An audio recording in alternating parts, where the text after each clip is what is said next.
Okay, so today we'll be looking at trusting God. We're in our series on faith. This is the 7th in our series. We'll look at trusting God. So first I'll review last week's lesson, which was fireproof faith. Fireproof faith. Sometimes God rescues you from the fire. Other times he makes you fireproof. We talked about that there are two types of faith. There's delivering faith and sustaining faith. Delivering faith is when you're going through a trial and God resolves the issue for you. Sustaining faith is when God gives you the strength to make it through the trial. So we looked at the story of the 3 Hebrew boys, Shadrach, Meshach, and Abednego. King Nebuchadnezzar was about to throw them into the fire because they refused to worship the idol he had erected, a large gold statue. They said that they knew God would deliver them, but then they said, but even if he doesn't, they still wouldn't bow down to him. And so the but even if he doesn't kind of indicated that they weren't 100% sure that God would prevent them from being killed by the fire. And so that's a lot of times maybe contradictory to what's often taught about faith. But we saw that fireproof faith is knowing that God can do what I want, but not presuming that he must. So fireproof faith doesn't mean that unpleasant things will never happen to us. So sometimes we're taught that you're going to always get healing, you're going to always get deliverance, you're going to always get prosperity if you have faith. But faith isn't the source of the power, it's only the connection to the source, which is God. So fireproof faith doesn't assume that God will do whatever I want him to do. Fireproof faith doesn't assume that God has to give me the result that I want. Fireproof faith is when you can say, Lord, if you don't do anything else for me, that's enough.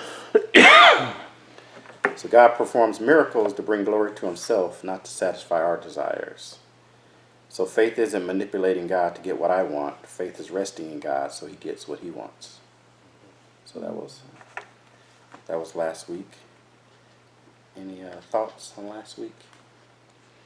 We were talking about also the part where Peter didn't recognize Jesus out in the water, where they came shakable. Is that the one that we talked about? Oh, that was a couple weeks ago. Oh, That was okay. cold feet faith. Yeah. But this one was Jesus. Yeah, okay. Oh, go ahead. Okay, I was gonna say that this one was letting know that where we go through a trial, we must put a whole armor of God, make sure that we don't shake. Yeah. Make sure we don't get nervous. Right. Yeah. Yeah. Like Peter did when he was out on the water. Right. Yes. Mm-hmm. So we talked about trials also strengthen us and build us up and everything as well. So. Right. Yeah. Trials strengthen our faith and build our character. Yeah. Okay. Mm-hmm. So this week we're going to look at trusting God. So Habakkuk 2:4 says, behold, as for the proud one, his soul is not right within him, but the righteous will live by faith. There's a saying by a guy named R.C. Spoyle that says the issue of faith is not so much whether we believe in God, but whether we believe the God we believe in. So it's not so much whether we believe God exists, but it's whether we believe the God that exists, if we believe in the God that we believe exists. So if we trust the God that we believe exists. So do you believe that God can take care of you? And then do you believe that God will take care of you? So that's the difference. And one of the issues with that, I illustrate there's a Indian story about 4 blind men. And someone wanted to show them what an elephant was. And so he brought the first one into the cage and he touched on the side and he said, oh, an elephant is like a wall. And then he left. They walked out of the cage. He said, okay, an elephant, I know what an elephant is now. Then the second one walked in and he rubbed on the elephant's leg. He said, oh, an elephant is like a tree. And then he walked out. Then the next one walked in and he grabbed the tusk. He said, oh, an elephant is like a spear. And then he walked out. Then the fourth one came in and he grabbed the tail. He said, "Oh, an elephant is like a rope." So which one of them was right? All of them. All of them. All of them were partially right. Yeah. So it's not that they couldn't figure it out because they were blind. It's they couldn't figure out what a whole picture of an elephant was because they stopped searching. So once they got one experience with the elephant, they stopped. And they said, "Okay, now I know what an elephant is." And that's how sometimes we are with God. So we'll get one perception of him in one area, and then we'll say, "Okay, now I understand God." Then everything that we hear, everything that happens, we try to fit that into the piece that we experienced. So God is like this, not realizing that there's more to God, Right. and that we can continue experiencing him. So we may have a partial view of what God is. And so sometimes we're told to believe something, and it may contradict what we see in our lives. And other times we're told, we may read a Bible story, and it may contradict something we believed in God. And, we may not say it out loud, but it kind of makes us go, And often that's how that goes along with how we're taught about faith, But so today we're going to look at some parts of God's character. So the study we're going to study today has a lot of areas where you kind of go, "Oh, wait a minute, that doesn't really fit my belief in God." So we're kind of walk through it and try to understand it and continue searching. So we're going to look at Abraham. So Abraham is one of the stories about Abraham. Abraham was the patriarch of the Jewish faith. So after the Tower of Babel, God made the different nations. All of them spoke a different language, and all of them were serving different gods. Each nation had their own god. And so God decided he was going to get one group of people that was going to serve just him. And he chose Abraham and his lineage to represent him. So Abraham chose to follow God, and he left his family. So his family worshipped other gods, and everybody around him worshipped other gods. But Abraham decided, "Okay, I'm just going to worship one God." Everybody else worshiped multiple gods. He said, "Okay, I don't care what everybody else is doing. I'm going to worship this God, Yahweh, who's introduced himself to me. And, I'm going to leave the religion of my father and the rest of my family and follow him." And so then we pick up from there, Genesis 15, 2 through 6. Okay. So his name was Abram originally, and it eventually got changed to Abraham. Okay. So it says, "And Abram said, Lord God," I have a different version, but "what wilt thou give me, seeing I go childless? And the steward of my house is the Eliezer of Damascus. And Abram said, Behold, to me thou hast given no seed, and lo, one born in my house is my heir. And behold, the word of the Lord came unto him, saying, This shall not be thine heir, but he that shall come forth out of thy own bowels shall be thy heir. And he brought him forth abroad, and said, Look now toward heaven, and tell the stars, if thou be able to number them. And he said unto him, So shall thy seed be. And he believed in the Lord, and he counted it to him for righteousness. Okay, so we see Abraham was following God, but he said, "Hey, I don't have any children. I've been following you. Don't have any children, so I don't know how old he was here, but he was past 70. And God said, made him a promise that his heirs, he would have more heirs than the stars in the sky. And so at 86, Abram had his first child, Ishmael. At 100, he had his second child, Isaac. Yeah. Eight. Did you say 86? 100. 86. Mm-hmm. Yeah. And then the next one was at what? 100. Yeah. Sarah was 90. Yeah. And Sarah was 90. That's why.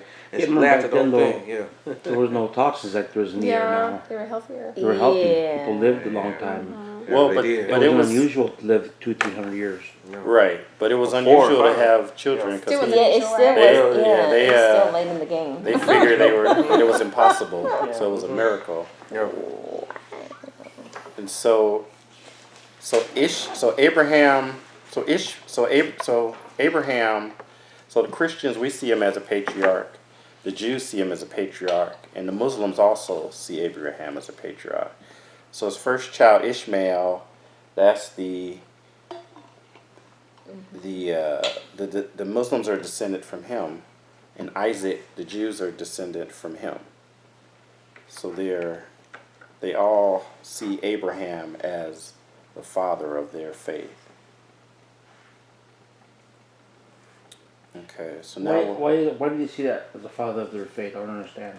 so because Abraham is the one who chose to follow God, Okay. and so he was the first one to follow God. So the God that we're following, he was the first one that chose it, and he made the decision, and so all of his descendants were blessed, or the world was blessed through him.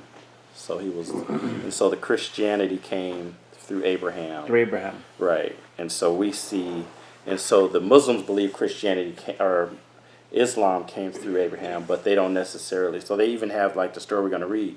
They have the same story in the Quran, but they may have a different version. So whereas Isaac is the hero in our Bible, Ishmael will be the hero in their Bible. And so, or in their Quran. Okay. So we'll read the story of Abraham asked to sacrifice Isaac. So Genesis 22, 1 through 18. So we're going to discuss some of the challenges in this and also some of the debates on this topic. So like the theologians, they study it and there are different things that are debated. And so sometimes we speak to them. So today I'll talk to some of those. So it's an interesting passage, and I'll go through it. So Genesis 22, 1 through 18. So it starts off, says, "Sometime later, God tested Abraham. He said to him, 'Abraham, here I am,' he replied." So even right here, it gets some debate because it says God tested Abraham. And James says that, well, some versions here say tempted Abraham. Yeah. And James says God won't tempt you. Yeah. So then they say, well, wait a minute, God tempted Abraham.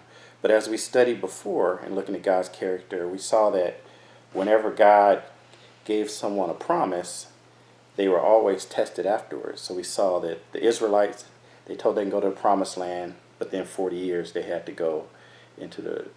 David, he was anointed as king, but then Saul tried to kill him. He had to go into the wilderness.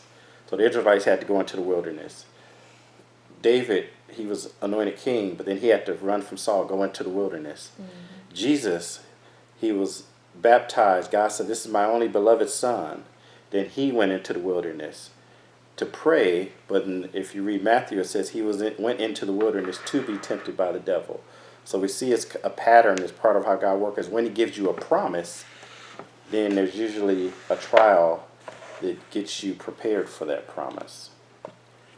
And so this is the same. Abraham had a promise, but it's God tested Abraham. So it's different than tempting Abraham. So when God tests you, the purpose is to reward you. So once you pass the test, God rewards you. When Satan tempts you, the purpose is that you'll fail. So now we go to verse 2. Then God said, "Take your son, your only son, whom you love, Isaac, and go to the region of Moriah. Sacrifice him there as a burnt offering on a mountain I will show you." So nothing unusual about that passage. No, I'm just joking. No, so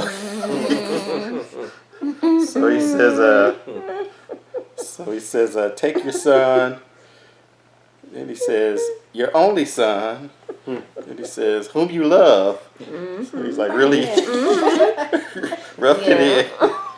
Rubbing it in. He Just knows. so you're sure, not Ishmael. Yeah. Right, yeah. And then Right. he says Isaac. Yeah, yeah. And so I But guess, at this point, he only has one son. well, no, he No, has two. he has two. Oh, he does. So he has two. So that is actually one of the things that so the Muslims say, well, Isaac was never the only son. Ishmael for 14 years was the only son, so this must really be Ishmael. No, but it says right here, then God said to him, take your son, your only son Isaac, whom you Right. love. Exactly. Yeah. So at this juncture, he had one son. No, he had two. One So, Isaac. but Isaac, Ishmael. So Ishmael was the son of the housemaid. So his wife thought she could never get pregnant, so he had Abraham Ishmael. slept with house, man. And then the wife kicked the Hannah and the Out, yeah. Ishmael out of the house. Right, right. So they were gone. Yep. How come it says your only son? All right. So that's the only son he had at the time. Okay. But that is a questionable piece. But then it is clarified with Isaac, and then there's also more clarification later, which we'll get to. Hagar. Yeah. So he said, "Your only son," and so, and then he's saying, "No clicking." Then he's saying, then he says, "Sacrifice him as a burnt offering." So that's unusual because the pagans, they do sacrifice children to God, but God has never asked anyone to, and even later he forbids it. So this is unusual that God would ask him this, and we'll dig into that a little later. And so God does forbid, killing your children. So the pagans did have a practice of sacrificing their oldest child and sometimes their youngest child to their gods, and God forbids that.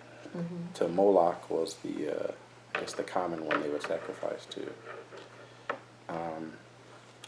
So we'll get back to that later, but that is the piece that is the biggest. Makes you go, wait a minute now, that's contradictory to what I would think God would do. Also in this verse we see it says take him to the region of Moriah, and I'll sacrifice him on a mountain that I will show you. So he's not telling him to go to Mount Moriah, which is a mountain. There's a region called Moriah which has many mountains.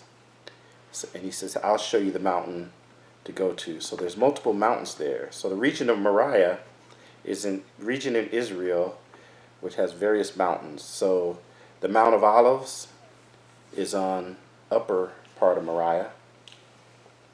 Solomon's temple that he built is on the lower part of Moriah. Calvary is also in the region of Moriah.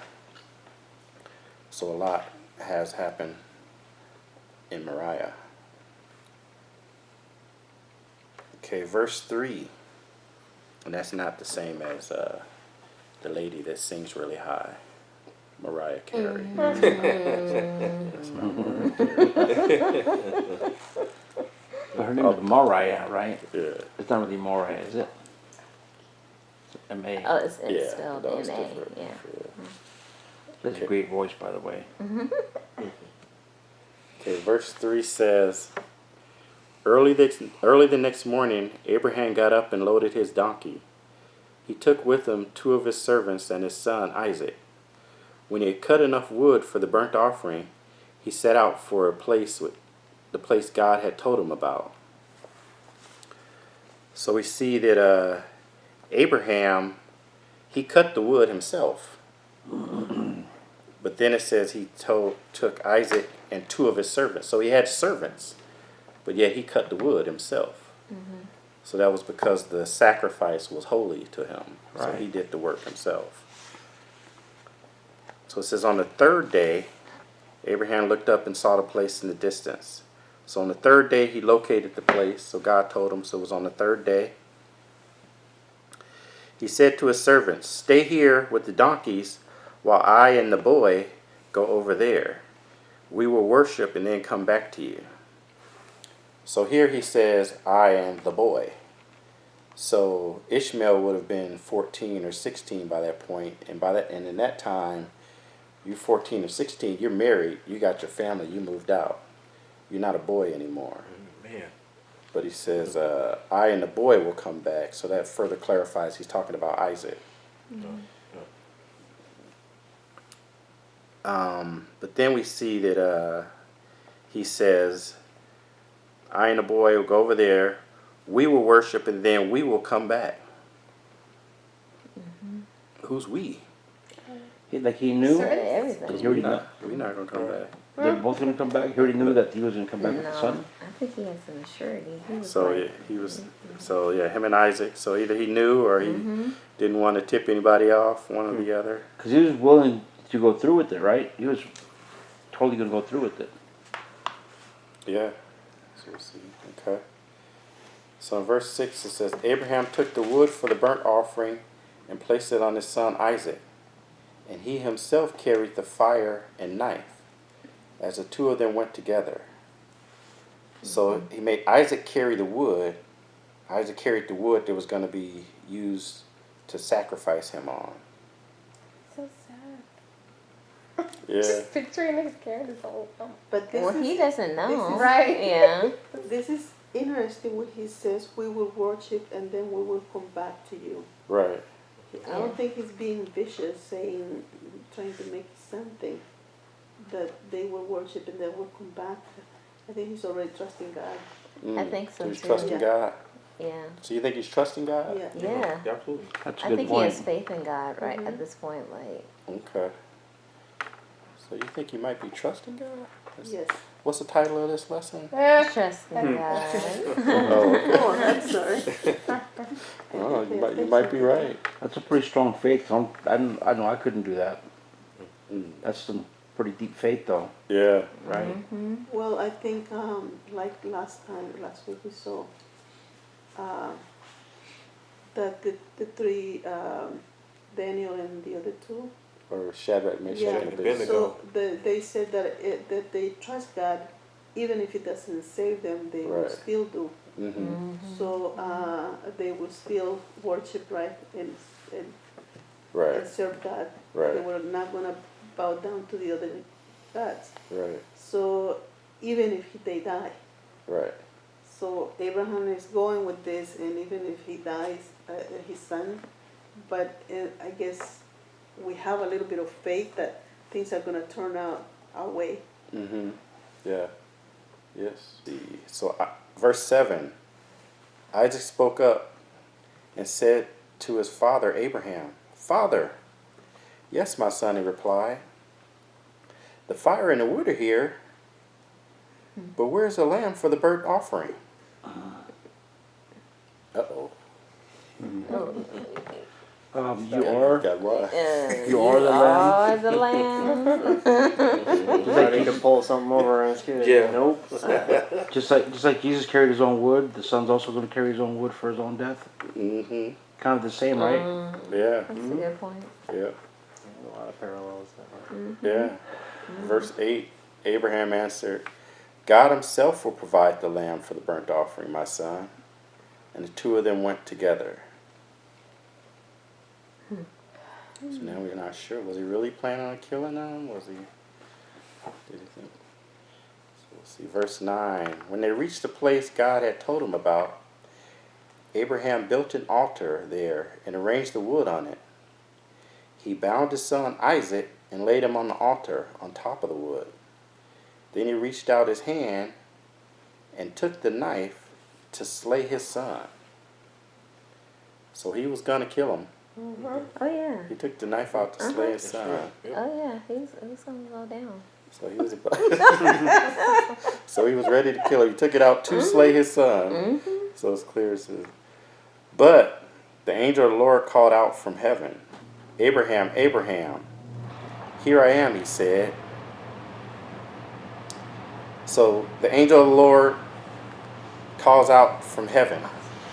So the angel of the Lord, we studied this a long time back. The angel of the Lord could also be translated the angel who is the Lord, or it could also be the messenger who is the Lord, or the messenger of the Lord. So there's a lot of discussion on who is this angel of the Lord, because the angel of the Lord, oftentimes he speaks about God. He says, God said this, God said that. But other times he says, in first person, I say this. He speaks as if he is God. So sometimes he speaks about God, but sometimes he speaks as if he is God. And so this is, the theologians refer to it as a theophany, meaning theo, meaning God. So it's a sighting of God. So it's when someone sees God, Abraham spoke to God, or when someone interacts with God directly, they call it a theophany. But others refer to this as a Christophany, because they say that if it's a messenger of God and he is God, then some people, which we agreed with in our study, think that this is a Christ before he came to be on earth. This was Christ, because Christ is God, but Christ also isn't God at the same time. So the angel of the Lord is also referred, because oftentimes when people see the angel of the Lord, they say, I'm going to die. They think they're going to die, because it's thought you can't see God's face and die. Live. But, and live, yeah, yeah. But, yeah. Yeah. That's what happens if you see his face. So, all right. So you can look at that. Go back and look at that study if you want all the details of the angel of the Lord. Verse 12 says, do not lay a hand on the boy, he said. Do not do anything to him. This is what the angel of the Lord said. Now I know that you fear God, because you have not withheld from me your son, your only son. So he starts off in the same verse. He says, now I know that you fear God. So talk about God in the third person. But then he says, you have not withheld from me your son, as if he is God. So we see that language often with the angel of the Lord. So in this time it happens to be in the same verse, in the same sentence. And then again, he's your son, your only son. He emphasizes that. Verse 13, Abraham looked up in the thicket and saw a ram caught by his horns.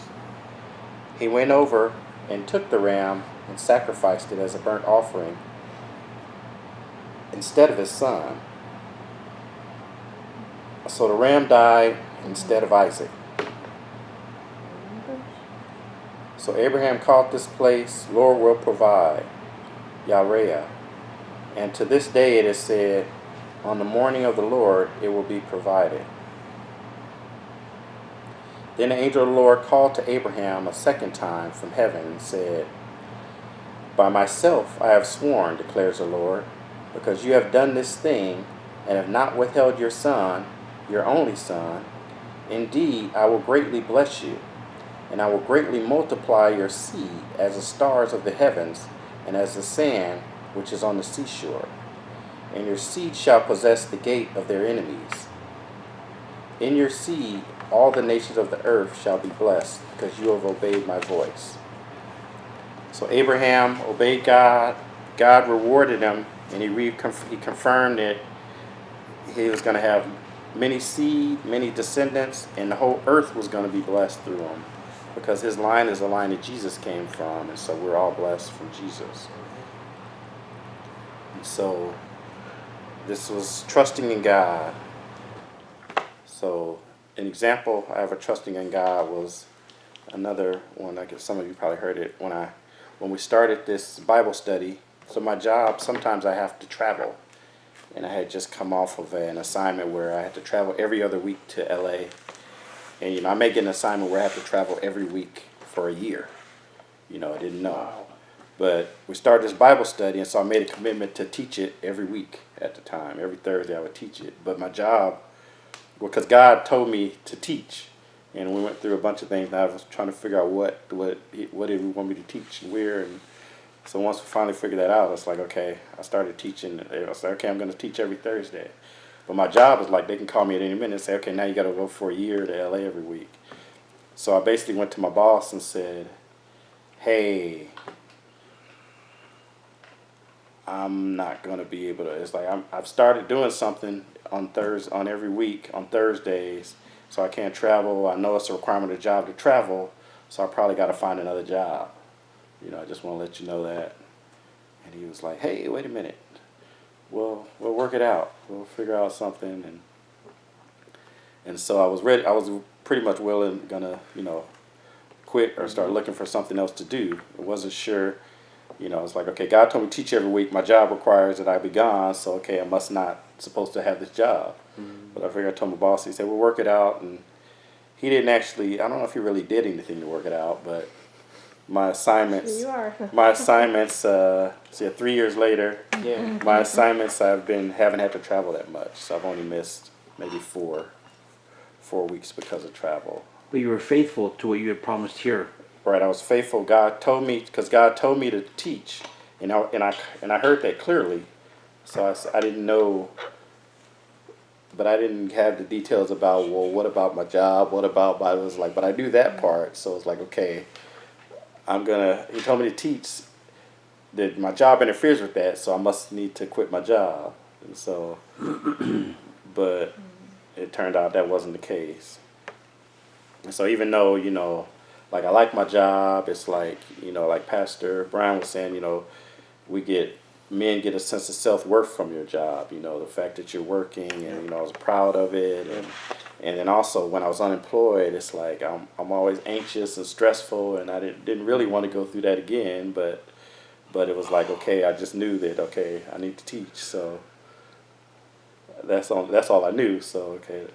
And so I didn't hesitate or like debate whether to tell my boss. It wasn't really a struggle because I had clear direction on the one thing. And God worked it out. So that was my example of faith. So now we'll look into the story. So now we'll look at some application. So it said the Lord will provide the lamb. So in 8 it says, God himself will provide the lamb for the burnt offering, my son.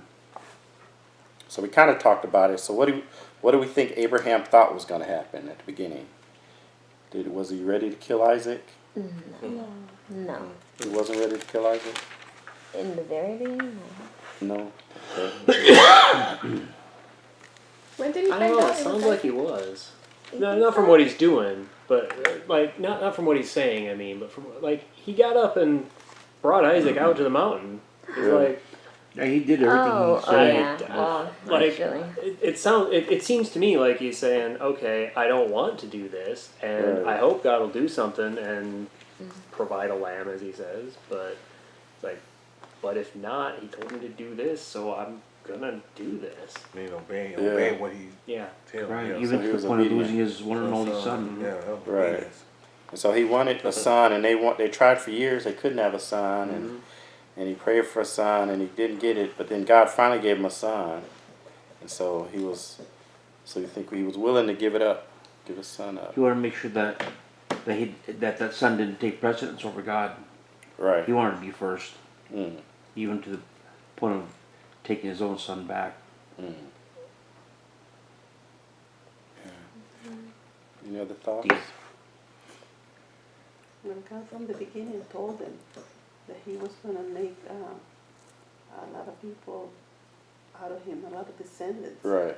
Through Isaac. So, Yeah, through specifically him. through So, not for him, right, but from his own seed and his wife's seed. So then he might have been puzzled, but God said this, you know. But God is not a liar. Right. Just gotta trust what it was a test. Mm. Mm-hmm. Why I said what I said is because he said we're going to come back to you again. Right. So he didn't say like you, me, and him. He said we are coming. We're going to come back to you again. Right. So I think he just had that kind of faith. Like I'm going to move forward. I heard what he said, but I still believe he didn't bring me this far to leave me. And so I think that he had just that kind of faith that just was that more than a mustard seed, like he had like a rock, like, so I think that he just believed that they were going to come back, because he didn't say, he didn't make it specific to you, me, and the servant. Like, he collectively, we're all going to come back. Okay. So, So when we get to that part, so many people, a lot of times you hear people, they'll focus on the words of Abraham to Isaac. He said, the Lord will provide a lamb. And so the assumption is, okay, well, he knew that God was going to come through with for him. And then that's what a lot of people will define as faith. It's, is that there's something bad, but I know that God is going to make a way. God is going to not let me suffer. God is going to give me what I want in the end. And that's what a lot of people define as faith is. But faith doesn't mean that you don't have to suffer. Doesn't necessarily mean that you're always to be healed. Doesn't mean that God's going to give you what you want or whatever you want. Faith isn't that you trust God will always give you what you want. Faith is that you trust that whatever God gives you is the best. Okay. And that so it means you're willing to sacrifice what you want for what God wants. So let's see. So in Abraham's scenario, Abraham had a promise from God directly too. So Abraham had a promise from God, like you mentioned, that his descendants would be numerous. So it wasn't something he read somewhere. It wasn't something that somebody else told him, his pastor told him. It was something God told him directly. Yeah. It was something he heard it directly from God.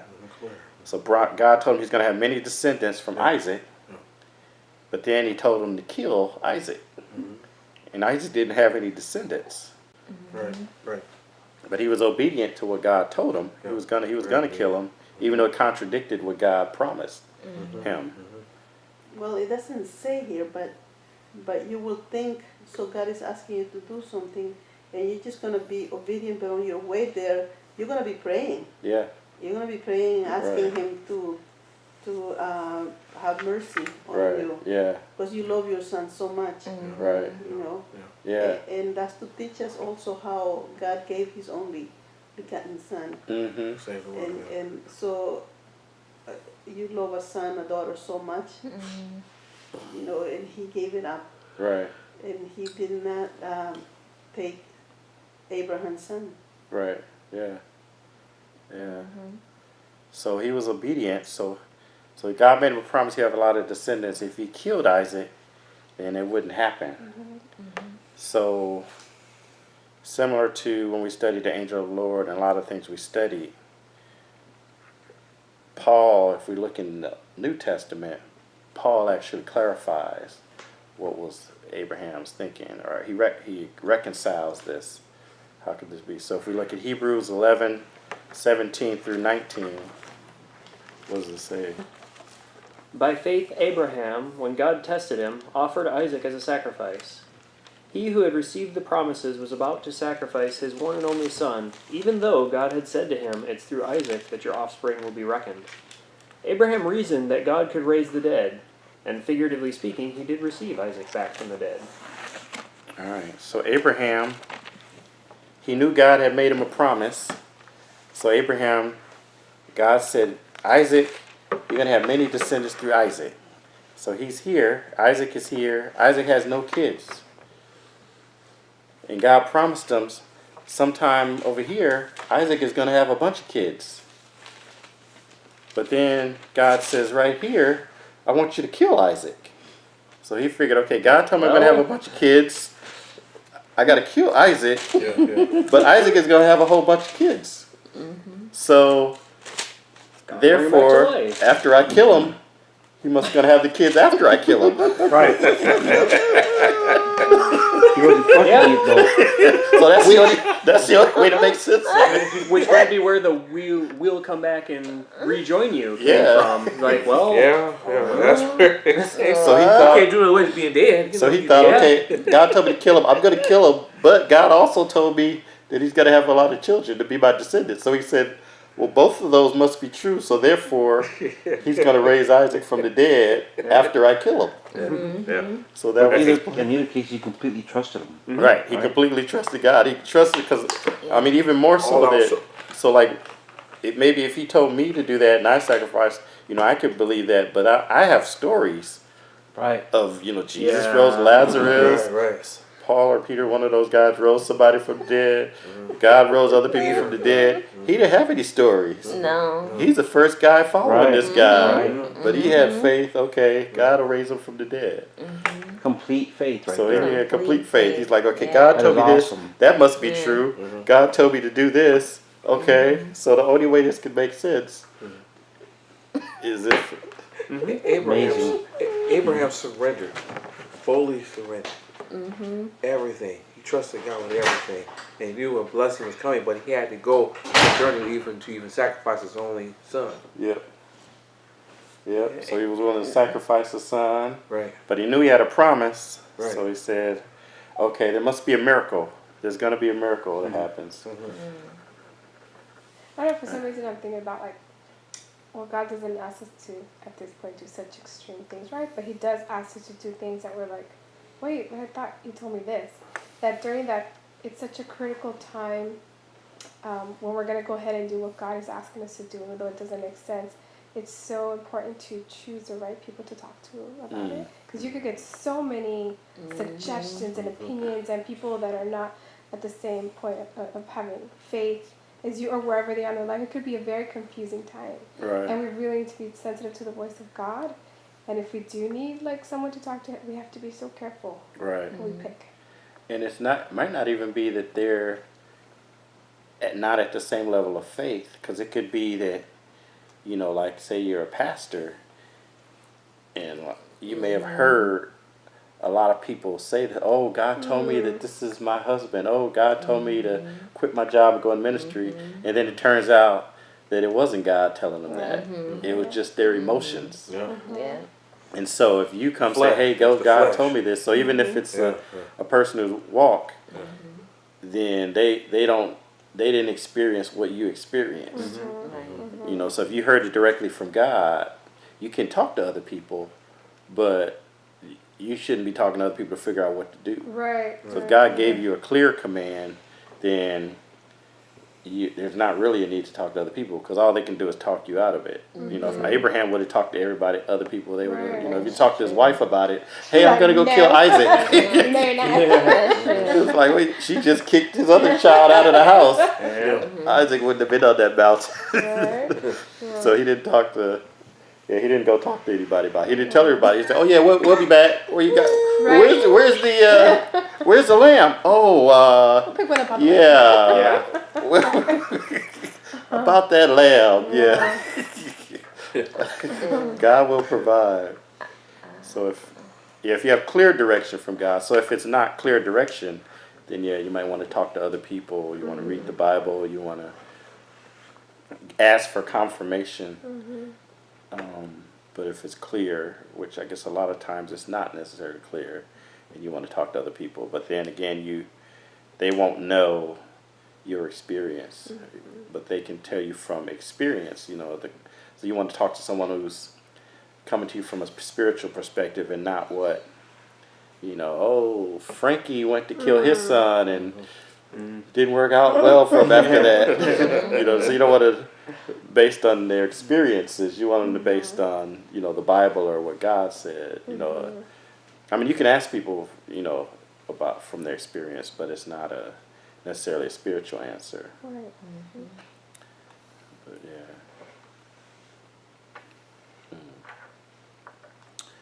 So and another question is, well, why does God need to test us? It says in verse 12, now I know that you fear God, because you have not withheld from me. Or it says, now, the angel of the Lord says, now I know you fear God, because you have not withheld from me your son, your only son. And so when I'm reading that, I'm going, but what do you mean now you know? It's like, wait a minute, don't you know everything? It's like, no, didn't you know already? So there are multiple answers why people give for that. So one is they say it's anthropomorphic language. So meaning it's human-like language. So for example, if you say that there's a tree and it's bent over touching the ground, you say the tree is bending over and kissing the ground. You know, the tree isn't really doing that. You're just using, you're just applying human terms to it.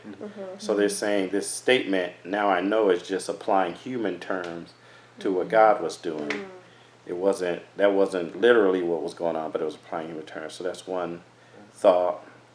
Another thought is that know, we said now I know, is that word know, we see it also when Adam knew Eve and they had a son. So that's more than just now I see Adam. it. Now I see it. It's like there was an intimacy involved. So the know is an experiential knowledge. It's a deeper level of knowledge. It's different than head knowledge. So know is an experiential knowledge. So he said, now I have this deeper level of knowledge of it. I knew it, a head knowledge type of knowledge, but now I know it experientially. Another answer is that God didn't know. So maybe he chose not to know some things at some times. I don't think that one. Yeah. That one sounds No. weird He's all to me. knowing. He's all knowing. Like, That's mean- going against the word. well, so part of it is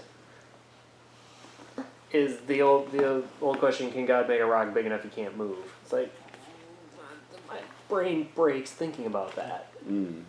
Like, cause like yeah, you can do, but then he can't. How would he choose not to know? Like, but he can do anything. Brain.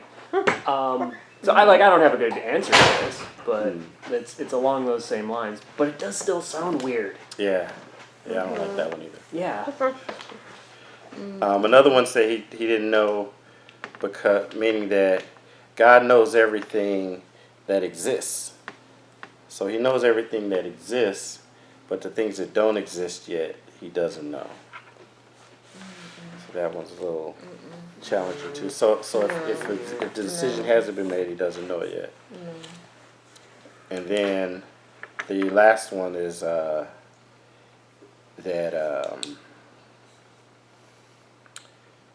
it was for, well, no, it's not the last one. So another one is that it was Abraham that didn't know. Yeah. But and then another one that I thought about was that, so Abraham, he had faith, and he had strong faith, but Abraham may not have had full faith until he exercised it. So meaning that the action itself increased Abraham's faith. That happens. That's the thing. So Abraham, he didn't fear God to the extent that he needed to fear God until he went through this episode. So the test itself increased Abraham's faith. So which a test does. So the test increased Abraham's faith. So after he was tested, his faith got increased. And so now, God didn't, now he knows, because now it is. So it wasn't to that level of faith until he went through this. And so that would be Abraham's, oh, go ahead. I like that first one so far. Yeah, that one I don't think either. Okay. So, For this First one, circumstance, whatever. I mean, I know that happens, but I don't think for this circumstance. Okay. So I won't give a specific, this one is right, this one is yeah, wrong. sure. This is a, Sure. this is Say So- any others, because that's all that I have. I'm wondering how much of it is, and whatever. Maybe Go I get ahead, into go ahead. details. But how much of it is not so much now I know, but now you know Right, that right. I know you know, and you know I know you know, and like this. Yeah. This I I see think what some you're of that is that experiential knowledge as you were talking about earlier. Mm-hmm. But I wonder how much of it is just getting caught up in language, like, oh, he said I know, so he must not have before. Well, maybe that's what it meant, maybe not. Well, On the other hand, on the other hand, right? So I don't know.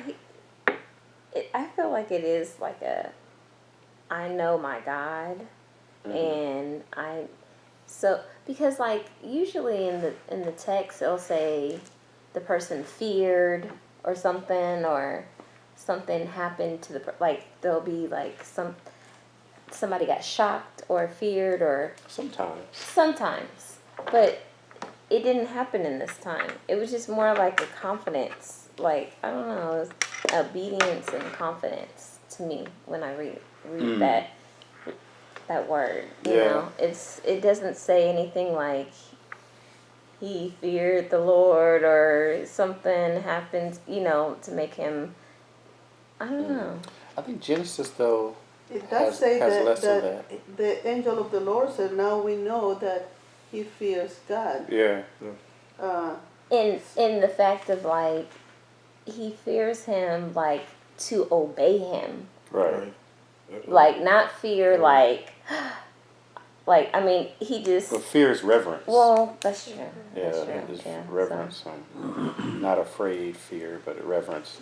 But I think I agree with what you're saying. So his faith was being tested, and then so like you said, sometimes we believe, right, and we have faith, and we pray, and we do,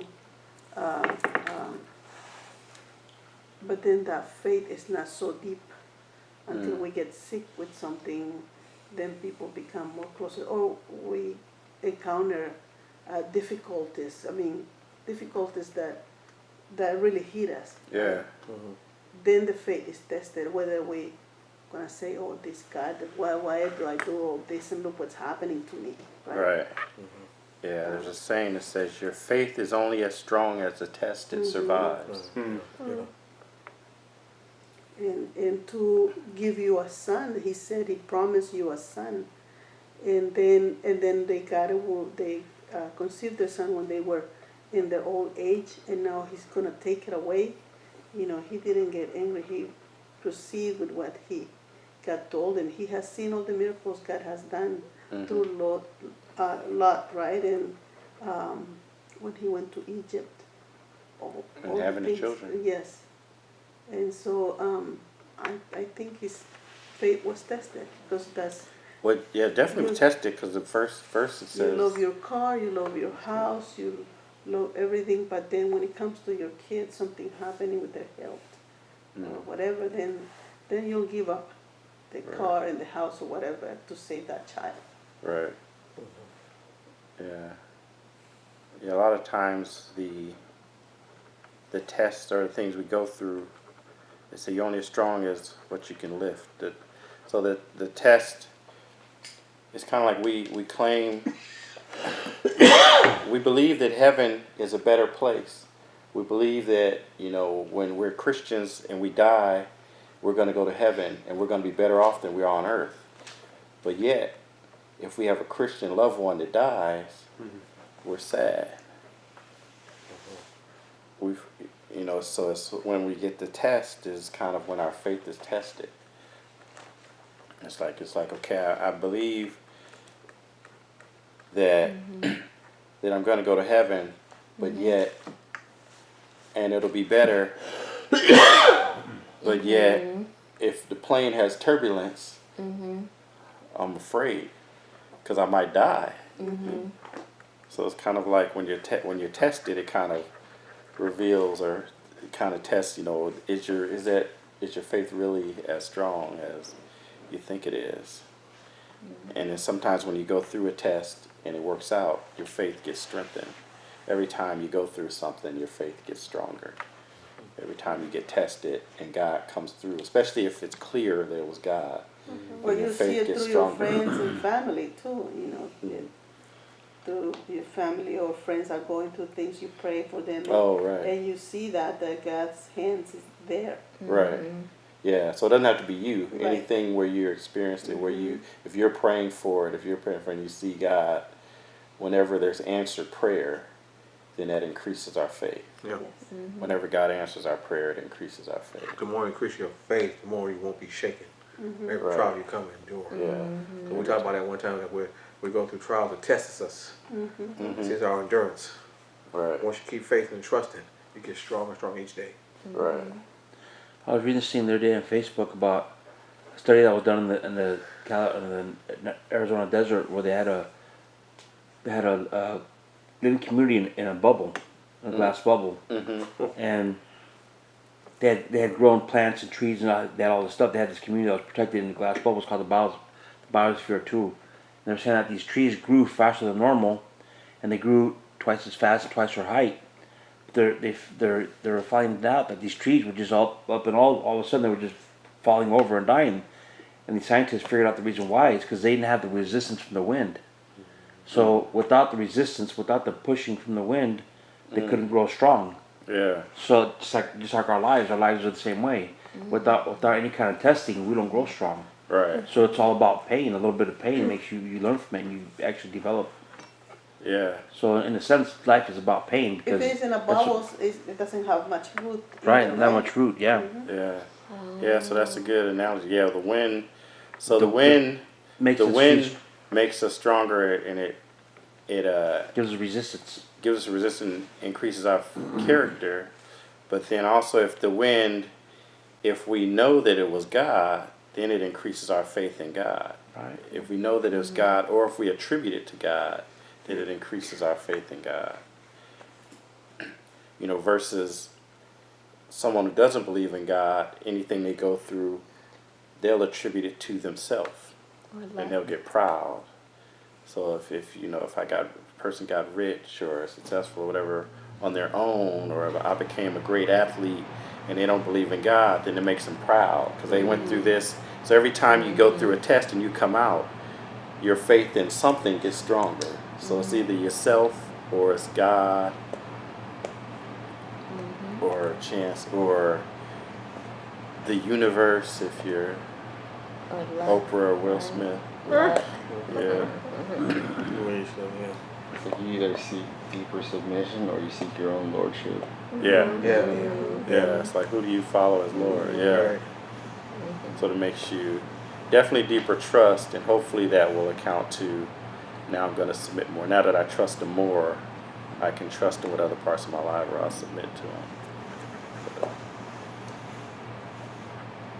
So I was rereading this, verse 12 again, because I'm still stuck back on that. Oh, okay. And I was like, wait a second, what sense does that now have?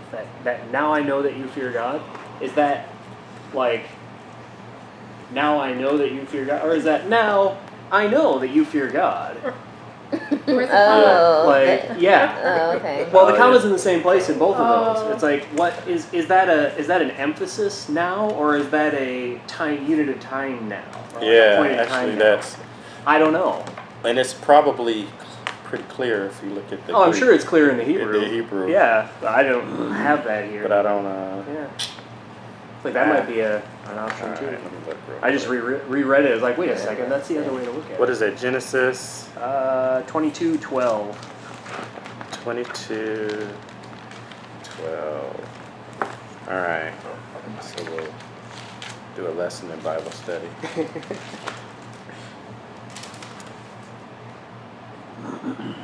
To him, let's see, he said, do not stretch out your hand against the lad and do nothing.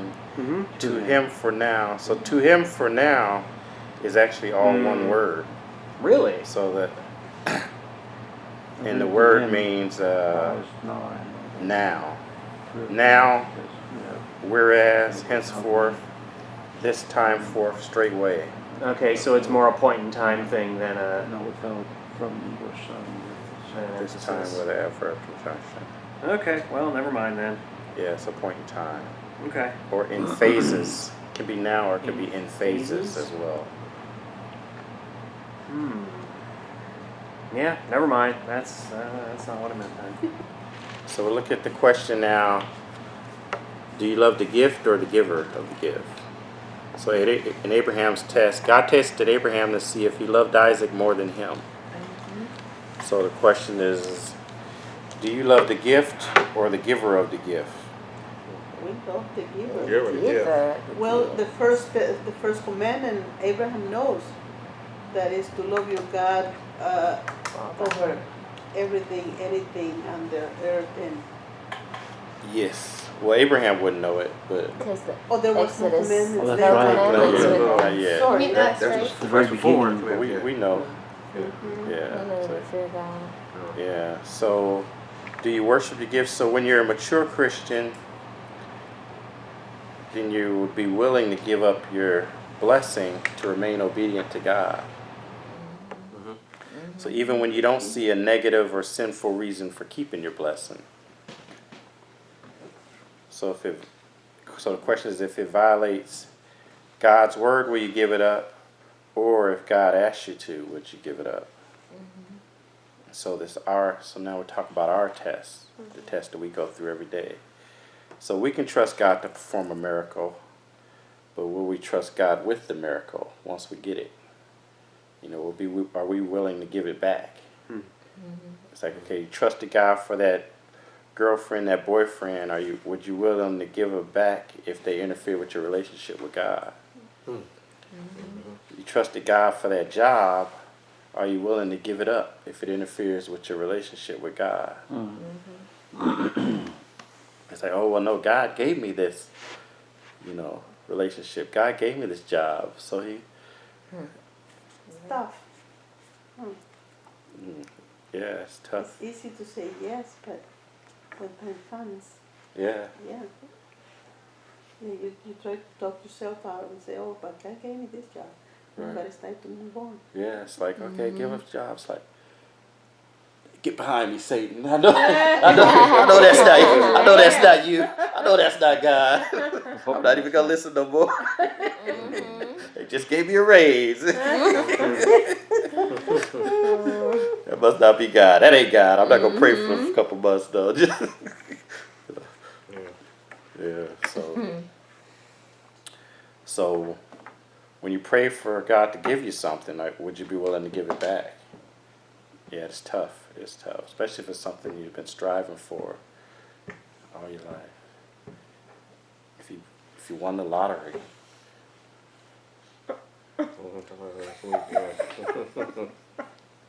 would you give 10%? Would you give 100%? So faith isn't always doing what's convenient. Doing what's right. It's doing what God requires. What God requires. Yeah. So you don't want to put your hope and faith in your dreams. Put your hope and faith in your God. We're just passing through. Mm-hmm. Yeah. Yep. You're right. Yeah. But it's tough. It's not it's easier said than done. I was just thinking about how at some point along the way I learned to pray. You know how we were talking about that. Sometimes you're trusting God and then eventually you get the outcome that you want or you understand. Or sometimes you get an outcome that you don't understand and you don't want. And I, at one point, learned to pray that, God, I don't get it, but whatever it is you want me to learn through this, help me to learn it. Like, I don't want to be so stubborn or so blinded to what I want that I'm not getting what you're trying to build, the character that you're trying to build in me. Mm-hmm. And that is so freeing to pray that, because it almost gives you the strength to see the value in what's happened in the trial. You realize that it's a gem because something's going to happen inside. So Right. it's kind of encouraging when you're going through trial and going through trial to know that something's going to come out of this. My character, something I'm going to learn something. You know. Right. So, Right. yeah. That's what keeps you going, keeps you Yeah. motivated. Yeah. It's hard to see it at the time though. Yeah. It is. But if you can see that during the time of trial, you're halfway there. Yeah. I actually had one period of my life where I don't know if it was because I prayed for it, but whenever I went through a trial, I knew when I started why it was there. So like I would have big issues, but I would know why I was going through it at the start of it, and that was like so much more peaceful. But somehow that went away. I don't know what happened, but You need a little more trials now.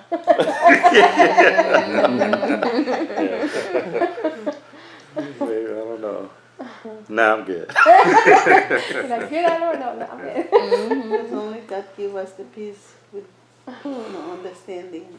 Right. So yeah, the goal is that we can have peace all the time, whether we're in the We storm, go, yes. out of the storm. That's the goal. That's like the best thing ever. the best thing to Yes. pray for, because That's the goal. that's what I want, because I'm Right. still anxious and Yeah. concerned going through issues. Peace is better than happiness. It Joy, is. right? Yes, it It is. is. Yes, it Number is. one. Because Joy. happiness is Temporary. temporary. It's Yeah. based on the Joy. circumstances. Ooh, Right. that joy Sometimes. in the midst of the storm. You'd be like, I should be mad right now, Yeah, yeah. but I don't, but I'm all right. Hallelujah. You be like, hey. That's what, You be like feeling crazy, you know what I mean? Yeah, Because yeah. you're like, why am I so happy? Like, Yeah. I mean, you have that joy that's like, it could be bubbling over, kind of joy.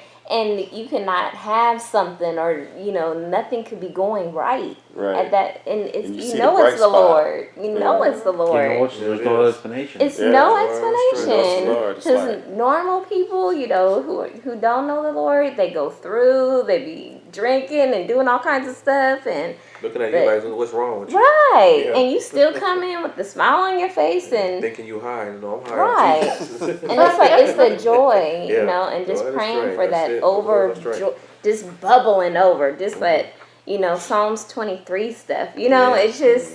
Yeah. Pray for that Yeah. while you go through the Yes. storm, and He will give it to you. He will. That's what He yeah, will. Maybe I Not need when to do you a want lesson to, on but in that. His perfect Yeah, timing. in His Right. perfect timing. He knows why and He knows when. Yeah. That's right. And that's I the should do a greatest lesson on that, testimony. joy. Yeah, you should. That's the greatest testimony. Because especially like if say we're in a workplace, everybody's freaking out because something's about to happen to Right. in our family. Just to remain in peace and enjoy that speaks more than just reciting the gospel over and over. Just Yep. staying in that peace. Yeah, That is that's just true. a strong testimony. It That is. is. Yeah, I had a situation where when I had got laid off, and someone I had stayed in touch with, like I had talked to her periodically, and then once I started a job, I was talking to her once, and she was like, "Can I ask you a question?" I was like, "Yeah." She said, "How come when you were laid off, you weren't like nervous and stuff like that?" And so it was an opportunity to witness. Oh, because I'm a Christian. It's like, so yeah, that's people notice that. People notice it's not natural. It's supernatural. So that's what we want to pray for. Joy. You wait for work. Your car breaks down. And it's like, hey, the hot sign is on at Krispy Kreme. What a blessing.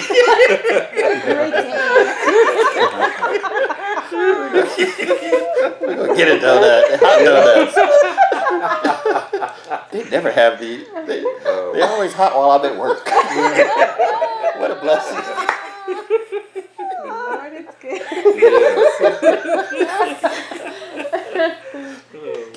God is good.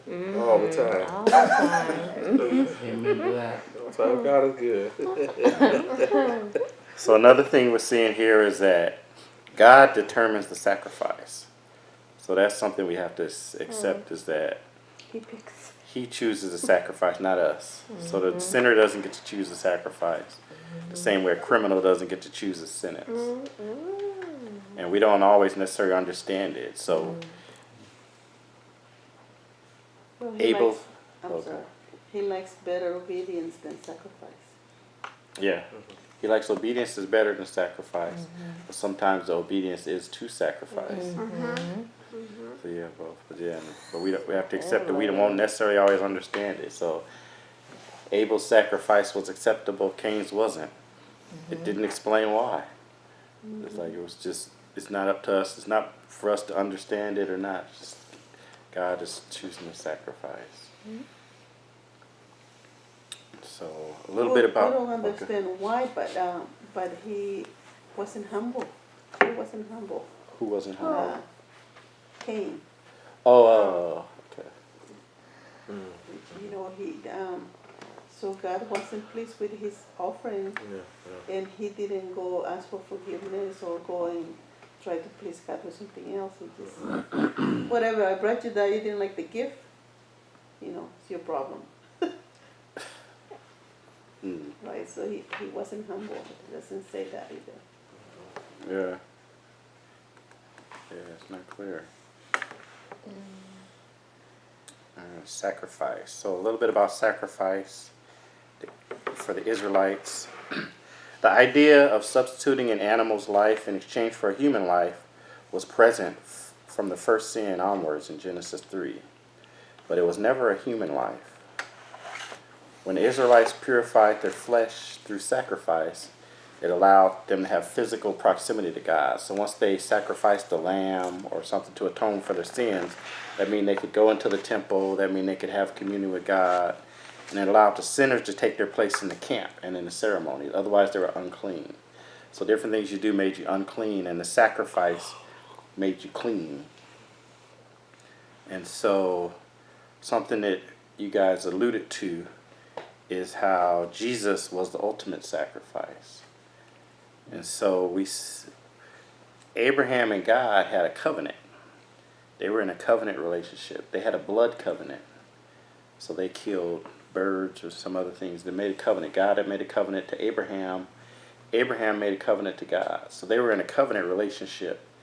So marriage is a covenant relationship. When you're in a covenant relationship, you can ask something of the other person that nobody else can ask, or that you can't ask if you're not in that covenant. So that's what allowed God to ask Abraham to kill his son. They were in a covenant relationship. So God asking Abraham to kill his son gave Abraham the right to ask God to send his son as a sacrifice for Abraham and his descendants. So Abraham was willing to kill his son, and so God was willing to send his son. And so as you guys alluded to throughout this story, there are a lot of allusions to Christ. So Abraham was asked to sacrifice his only son, his one son, his only son. And God sent his only begotten son. He was looking in the region of Moriah. The crucifixion happened in the region of Moriah. So God sacrificed his son in the region of Moriah. On the third day, he saw the place. Jesus rose on the third day. So Isaac carried the wood on his back. He carried the means of his death on his back. Jesus carried the wood on his back. He carried the cross on his back. So we were all destined to be burned. We were all destined to be sacrificed for our sins. But God sent the Lamb, Jesus, as a substitute for us. Our place. Yeah. So Jesus was. Wow, it's all parallel right there. Yeah. Amazing.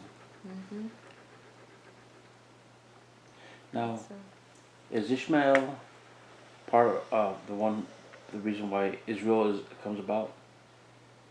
Is Israel named after Ishmael? No. So Isaac had a son, Jacob. Jacob had a son. No, Jacob's name got changed to Israel. So Isaac's son was Israel. So Isaac's son had 12 sons who were the 12 tribes of Israel. Oh, that's right, yeah. So Ishmael we don't hear more of Ishmael's descendants in the Bible. Somebody once correlated part of that story to me, or I'm not sure how it went, about the Middle East fighting. The Middle East that's always taking place about, one side believes this belongs to them and they believe this side belongs to them. Right. So the Isaac, Jacob, those were the Jews. His other son Ishmael, those were the Muslims. So they all were descendants of Abraham's 2 children. But they all lived in Israel? Not in Israel, but they were in the same area because they were his 2 sons. And so Mount Moriah also had the temple of Solomon. That's where Solomon's temple was. And so Solomon's temple is the most contested piece of real estate on earth. So that's the holiest place now for Christians. That's the holiest place for Jews, and that's the holiest place for Muslims. And so now the Muslims own that area on the temple. So Solomon's temple's there. There's a Temple Mount. That's where the Wailing Wall is, where the Jews go pray. When they go to Israel, the Jews pray there. The Muslims come pray there. And so that area is contested and fought over because it's. That's what they've been fighting for hundreds of years, thousands of years, right? That and other parts of the area Okay. in there. Yeah. Sorry, I mean to get off the subject of study. Oh, that's okay. That's All okay. right. You want some questions you want to learn? That's how you grow. Okay. Let's see. Any other thoughts? Any thoughts? I was just thinking because, I mean, it's funny that, you know, we're going over this study today. Okay. The same way it's like you mentioned, you know, when you mentioned the whole job promotion, like, are you willing to give it back? It's like I've been asked that same thing for like the last 2 weeks. Oh wow. Okay. Okay. I've like been just praying about it, and it's like I've wanted this promotion for like 2 years, and my boss was shocked when I told him I needed time to think about it, and so he was like, "What?" And he's like, "You've been practically like annoying me." You know, telling me like, what do you need to do to get to this next level? And now that it's here, it's like, now you need time to think about it. And, you know, he needs an answer by Monday. And I haven't had like any sort of like. So what made you? It's wanna just more like think about it. over the last months, I've grown closer to God. I would say over the last 6 months than I have like in my entire life. He's just like, he's made himself like blatant to me. Okay. And I thought, well, when I first wanted the promotion, it was more of a ego thing, like, you know, kind of like, you know, they say they can't do this in a certain amount of time, so I'm gonna go out and do it, and I'm gonna show them that I'm better than everybody here. Whereas like now that it's here, it's like, okay. I told him like, I need time to think about it, and I didn't tell him why. But then he called me again this week, and my bosses are like straight up just atheists. Like, I mean, they grew up in like the Lutheran church, and you know, when I work with him, like, I mean, he makes comments where it's like, you know, you got people like evangelizing on the street, and he's like, let's go before they start talking about Jesus. And so I had to tell him like, I've grown closer to Christ in like the last couple of months, so I'm like, I need to think about this. And he just stood quiet. And I would say it's been a stressful month. But I feel like this certain peace has come upon me like within the last like even 48 hours. Where like just God has been like revealing scripture to me that, you know, it might just be coincidence that it popped up in my head, or that like Rick came across it, but it just like speaks to what's currently. Oh wow. Do you feel it'll interfere with your relationship, the promotion? No. Oh, okay. So basically everything that was holding me back before, it's like, God, how would you view the situation? Like, what do you think of this? Like, should I do it or should I not? Like, I know I wanted this before for these reasons, but you know, now I'm like at this point in my life, I'm like, I still want the promotion, but what do you want out of this? Okay. And it's like, How can you get the glory? and it, you know, before it was just like, okay, you know, how's God going to view me if I decline this offer? How is He going to view me if I accept this offer? And it all brought it back to like, I'm working to earn God's love. And even last night I was up in the middle of the night, and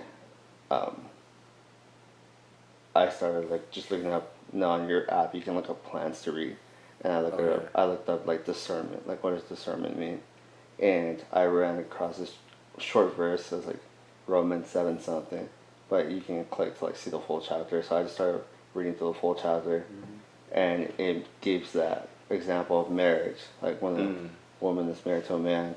Well, when the man dies, it's no longer adultery if she remarries. Right. She's free from the law. Yeah. So we're the same way. Like before, we had to earn God's love Right. based on the law. Like that's the law to determine if we were holy or not. Like the law is good. Mm-hmm. But we were never meant to obey it fully. Like we can't. It was Right. meant to show us like that our sin was overtaking us. So, when Jesus died for us, that was us liberating from that law and our commitment to fulfill that law 100%. Right. So that's the kind of I would say like revelation that I've received within the last 24 hours is just that, okay, my relationship with Christ is not dependent on me. Like, Right. I don't have to earn it. The people that told me that I have to earn it, in the Bible, they're known as the Pharisees. Yes. Yeah. So, Exactly. so it's just like, Yes. it was I was just telling my sister wow. that today, so I was late because I had to answer a call, and I was just telling her that he died for us. He paid our sins. Because he loved us, right? And so we don't have to come perfect. We don't owe anything. We're in his love. He shed his blood for our sins, for anybody that believes in him, and call him to be his savior. So we don't have to work hard. We have to be obedient, right? But the flesh is weak. Right. Yeah. A lot of times we go because we kind of some of the messages we hear kind of imply that we can get out of His grace if we don't do this or we don't do that. But yeah, it's hard sometimes to realize that there's nothing I can do to make Him love me anymore, and Right. nothing I can do to make Him love me Any less, right. less. It's like It's not up to us. It's not dependent on what I do. It's like He may be unhappy because I do something wrong, but it doesn't impact on how much He loves me or It's hard to my remember that. salvation. I think most of all you have come to realize that you were doing this for you and to show somebody, which I have done before I accepted Christ. I would say, everything I have is because I work hard. Everything I have, nobody has given it to me. My husband didn't give me a penny, and everything I have is because me and me and me, right? But until I became to accept Christ, then I can see until I was 14, 15, that it was His hand Always. all this time. Always. So I can believe that I said those things. Oh, it was because of me. But now I know it's Him. Every day. Every day He blessed me and my mom and my sisters and my brothers because He loved us. Because there is no sin bigger than His love. And I wanted to buy me a good car because I wanted to show that I'm single and I can have a nice car. And then one day he said, it came that thought that, how can I do that? I said, so I pray and I say, God, whatever, I can buy. I buy me a nice SUV. It takes me wherever I go, and I didn't go and buy a nice one that I wanted just to show off. But so He does that. So work on that, on what you think, ask God, what does He want from you? I would say, like, for the first time, like, a long time, like, just even in the last 2 weeks, overthinking of this, like, I really feel, like, peace. Where it's, like, like, moving forward, I don't have to have it all figured Right. out. Right. I can move forward. Right. And if it wasn't the right decision, He'll correct it for me. Right. And if it is the right decision, He'll bless that decision as well for me. Right. So it's like, Yeah. Because He says He knows the plans He has Yeah. for you. Yes, He does. And it's not to harm They're you. good plans. Plans for you to Yeah. prosper. Yeah. Yeah, and we saw that in the wet feet faith topic we discussed. Because so when Moses parted the Red Sea, God said, "Hey, you go Right. raise your hand. I'm going to part the sea." And so God told him what to do. But then when they crossed the Jordan River, before God spoke to Joshua, Joshua said, hey, we're going to have a priest go out front. They're going to cross the river. And so when God spoke to him, he continued with Joshua's plan. He was like, okay, the priest's going to go out first. So when the priest step in the water, I'm going to part the sea. So Joshua had started the plan before God Yeah. conferred with him, and God picked up where he left off. blessed his So plan, God blessed right? his He blessed his plan plan. and said, okay, well, Right. he said, okay, I was going to show, you, so maybe he was going to have Joshua part the sea, but Joshua had already told the priest to go front. So he said, okay, when the priest step in the water, I'm going to part it. And so God blessed his plan because he was blessed from God. So, yeah. You'll know. Yeah.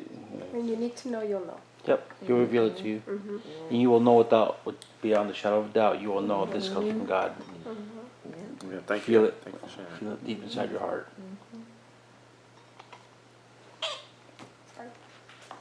That's okay. All right, let's see. So in conclusion, many people are trusting God to give them what they desire. What God wants is that our biggest desire be to please Him. There shouldn't be anything in our life that we aren't willing to sacrifice for God. Some people claim that God is the center of their life. They won't even claim Him on their Facebook status. Are you willing to sacrifice your cool points, your job, your money, the favor of your coworkers, the opinions of your neighbors for God? The sacrifice is whether you're willing to give up something you prayed for God for and that God provided it. Are you willing to sacrifice something you're proud of? Are you willing to sacrifice what gives you your identity? We focus on what God is calling us to sacrifice instead of the one who's calling us to sacrifice. The thing that we hold dearly may be holding us back. So God might be saying to let them go. What is God asking you to let go of? When God asks us to sacrifice, it's not because He needs something, it's for our benefit. Faith is believing God is who He says He is. Faith is making a sacrifice. Faith is letting go of your desires and trusting God. It's trusting God.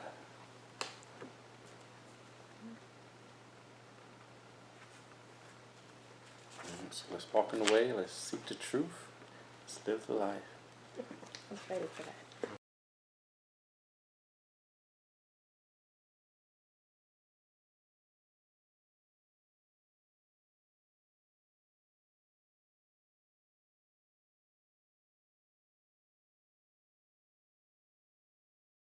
Yeah, I just think when I've had to trust God and I didn't get it. Like years later, I do get it. We don't know in a way. There's so much that God sees ahead of us that we don't. There's been so many situations where I'm like, I don't get it, God, and sometimes I'm mad, disappointed, broken. But the years to come, oh Lord, you totally know what you're doing. It's just He just knows what He's doing, but sometimes it's really hard at the moment to get it. But and He wants what's best for us. He knows what's best for us more than we know. We think we know what's best for us. We think we know what, and He knows so much more, and what He gives is so great. So yeah. Yeah, I lost my job the first week in March, and the first week that after I lost my job, I was out job hunting. Then I took a week off. Went to see my pastor up at near Reading. And when I came back, the jobs that I had applied for that first week, I lined up appointments with. And 1 week I had 2 interviews, and they both seemed promising, and they both last minute fell through. I was like, how can that be? They both seemed like they were gonna happen. I had recommendations it was gonna happen, and I was like, you know what, something better is in the works. And I was stressing, and I started thinking to myself, God has a plan for this. I know God's behind this. I know that the reason I left my last job was because God had something better for me. I was unhappy there, and I'm really glad that I left. And it took 3 weeks, which is not that long. But in the 3rd week, I finally got, in the same day, I got 2 job offers from 2 good companies. Oh. And I actually turned one down. I was like, wow, really? Here last week, I was like stressed out because the ones that I thought were going to work for, they both fell through. Out of the clear blue sky, they didn't materialize. And here the following week, I trusted God, and He said, here's 2 of them. And I picked the one that I picked, where I'm at now, and I've never been happier. Great. And sometimes when trusting God, it doesn't make sense. It never makes sense.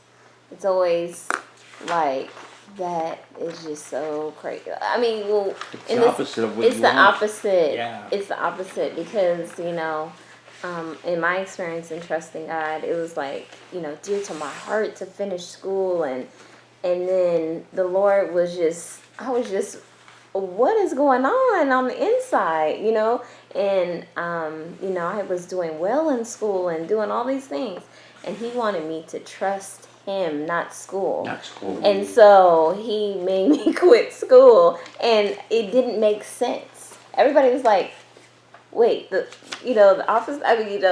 counselor was like, so you have 4.0 and you're quitting school? What? And I had to explain to the counselor, like, the Lord told me to quit school. And she was like, okay, well, all right, so the Lord. You have to have a reason,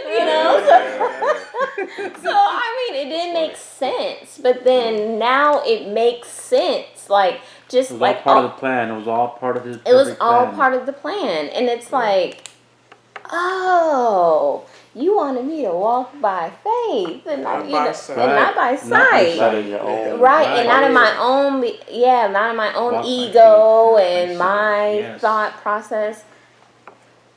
Yeah, amen. That's all I can say. Yeah, Yes. amen. Yeah, so He will make it. It won't make sense, but but just listening. It'll to work Him, out in the yeah, end. it's It gonna will work work out. out, yes. It always works out. Yeah. I learned that there's something behind the nose. When God says no, there's something behind it, something powerful and Yeah. something needed, and I've learned to thank God for the no's. Yeah. And sometimes the present no's are hard, but when you look back at the times God shut the door and I didn't understand, now I understand and I thank God for it, 'cause Yep. there's something there. There's something powerful about Absolutely, the no's. absolutely, Yeah. yes. So I have a testimony. Good So way it's to just go. been, I've been, it's one of these trials where I've been waiting for years and years until the Lord literally deliver me. Like I would cry to God. So I've been a preschool teacher for the past 20 years. And in the past 5 years, I've dedicated myself to infants and toddlers, which is, I fell in love with them, but it's very physical. And recently, over the years, every time I go to the doctors, they find something. I have tendonitis, I have something in my rib cage, I have something in my knees, I have something in my feet, because of it's so physical. And I've probably moved the wrong way and doing repetitive work over the years. And I remember praying, God, like, God, I want another job. I want another job. I can't do this. I can't retire from here. This job is breaking me down. And then so that turned into my spirit just breaking down. Like it just, I stopped having passion. I stopped being excited about my job. I just went through the motions. And when you are a person that is passionate about life, it's very hard to live like that. And you spend so many hours at work. And over the years, I've interviewed and I've got some no's. And I've got no's in places where on paper it is a perfect match. And I've gone to places where the people are like, yeah, you're the person for this job. And I've gotten so close to the end, and at the very end they're like, no, sorry. And it came down to 2 people no. And it happened to me a couple times.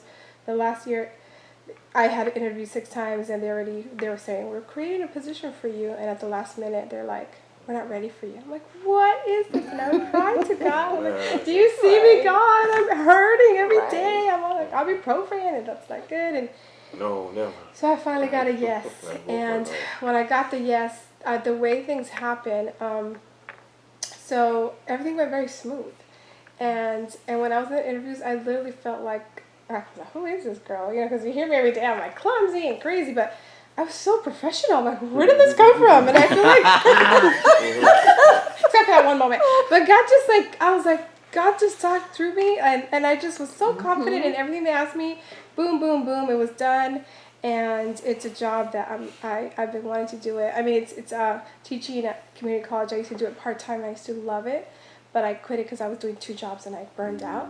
And I was going to be doing that full-time. So Basically, the experience I've had in working with small children, I'm going to prepare teachers to become teachers and teach adults, and it's not physical. It's going to be a flexible schedule. Like, I picked my schedule today. I'm going to work 2 full days and be off the 3 other days. And I could go prepare it in coffee shops. So I'm like, oh my God, that's like, I'm so excited about that. I've never had like flexibility. You have to be in the classroom. Mm-hmm. So I can't help but think about the no's. You know, the times where I thought, but Lord, this is a good match. And I was like, yeah, that would have been weird. Or I would have burned down at this job. Or this would have been so far away. The other one was in Redwood City for Kenyatta College. And the way I'm going to be able to finish off the school year with my kids, I said, I want to be there till the last day. I want to be able to clean the classroom just to have closure. I'm going to have like a couple weeks off before I start the new one. Just the way God aligned things. And the people that have presented themselves to me from the college have been so nice and welcoming, and it's like I'm still like in awe, but it's like this has been a long time that I had to wait, you know, like, and I literally feel like God's not gonna help me. I'm gonna shrivel until it's gonna break. I'm gonna break here. I'm gonna have a nervous breakdown with these kids. I literally would cry like, Lord, deliver me. I can't do this. Like, oh, okay, this is horrible. You know that movie Matilda? There's like 2 teachers. There's a sweet preschool teacher named Miss Henny. Then there's this Grinch. Like, she's so mean. And I got to the point this year, I'm like, I know how the mean teacher got that way. She stayed too long. She's, oh my God, I'm going to be her. So, yeah. So, God took care of me. Right? He gave me the grace that I needed up to the time I needed. Yes. You know, and all this time has been preparation. And now I see that the no's were to build character, to keep me humble, to be, and now I'm so grateful, you know, so lesson learned. But it's been a long journey. And I know. you know, she wouldn't hear about all my interviews for the last every year. 5 years, yeah. Yeah, I'm interviewing and I will cry together. Yes. Amen. That was good. Thank you for sharing. Let's go. September. All right, we'll close out on that note, on that praise report. Definitely.